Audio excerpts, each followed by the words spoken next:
Hey guys, it's the Pokemon5594 here, bringing you some Black Ops 2 gameplay, and I'm making this video because I wanted to talk about the Xbox One.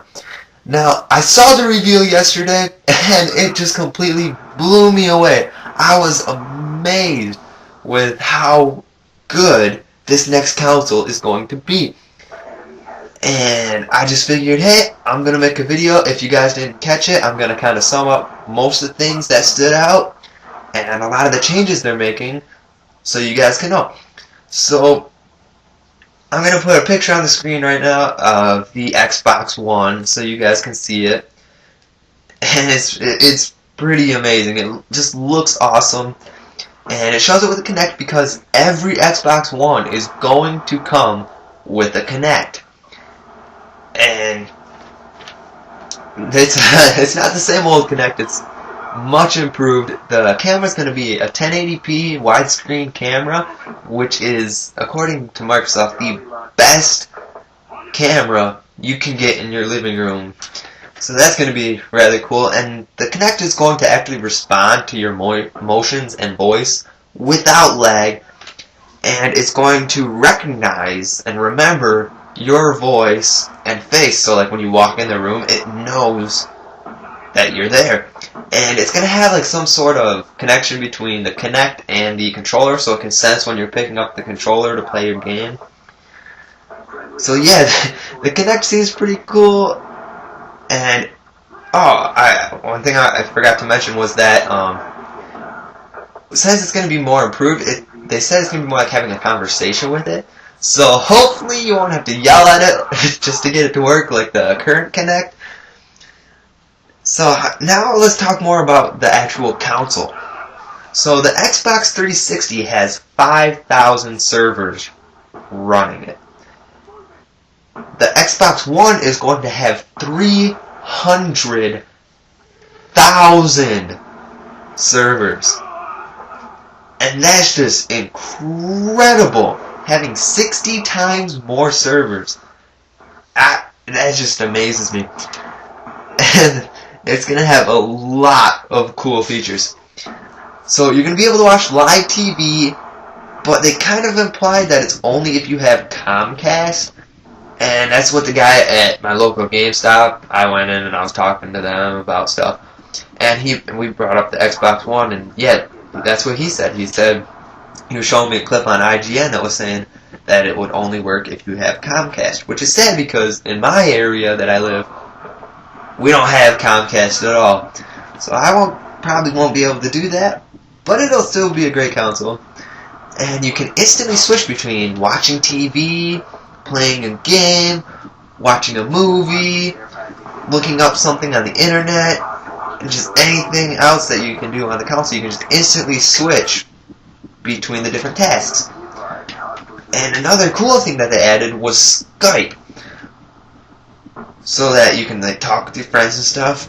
And they added this side-by-side windows thing, so that you can like watch a movie while Skype is on the side, and you're talking to your grandma that lives across the country or something.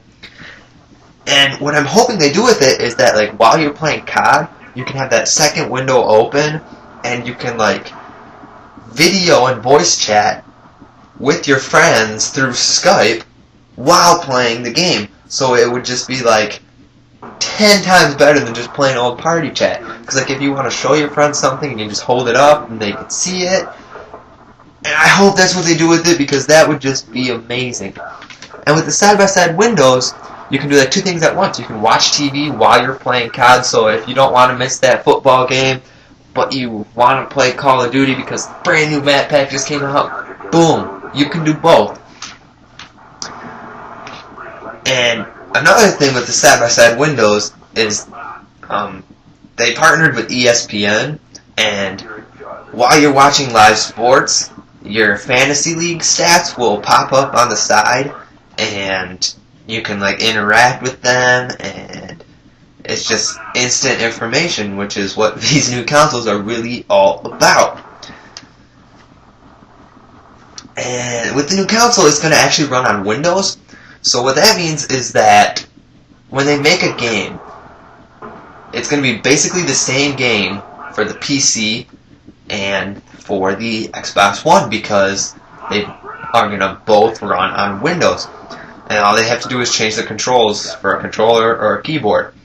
But yet they're going to have to port it over to the PlayStation 4, which is a little bit of a disadvantage, but with just slightly better hardware specs on the PlayStation 4, it should make up for that. So I'm guessing these consoles are going to be very similar, and it's just, you have to get the console that, one, your friends are on, because you don't want to play alone all the time, two, fits your needs, and three, just do your research, you know. And it's going to have 8 gigs of RAM, which, let me tell you guys, I was watching that reveal, and the graphics on this next console are incredible. They showed racing games, sports games, Call of Duty Ghosts, and the graphics just completely blew my mind. There's going to be 3 USB 3.0 ports. There's going to be an HDMI port with 4K video playback. So it's not just going to be 1080p. It's going to be 4K, so it's just going to look spectacular, especially while you're watching those Blu-ray movies, because it is going to have a Blu-ray player. And the 4K is not going to also be for gameplay, but I'm sure the gameplay still is going to look amazing, just like it did in the reveal.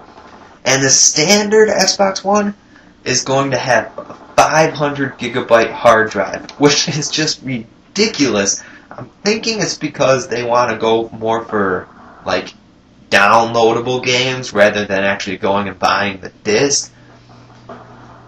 Which they're also trying to get rid of used games, so they probably have something like Steam, which is on the PC now, where they just like randomly have sales and stuff, and you can download the games, because 500 gigabytes is a lot of memory. Like right now, I got 120 gig on my Xbox, and I haven't even come close to filling it up. I've still got like 80 gigs left. I don't even know what I do with 500 gigabytes. It's just amazing. So lastly, there's a controller. I'm going to put a little bit closer up picture of it here on the screen. And it's, first thing you'll notice is it's very similar to an Xbox 360 controller. And most of the changes that they made are really quite small. It's mostly just cosmetic. But it's going to have a longer lasting battery life. And the coolest thing that I thought was it's going to have like these programmable triggers.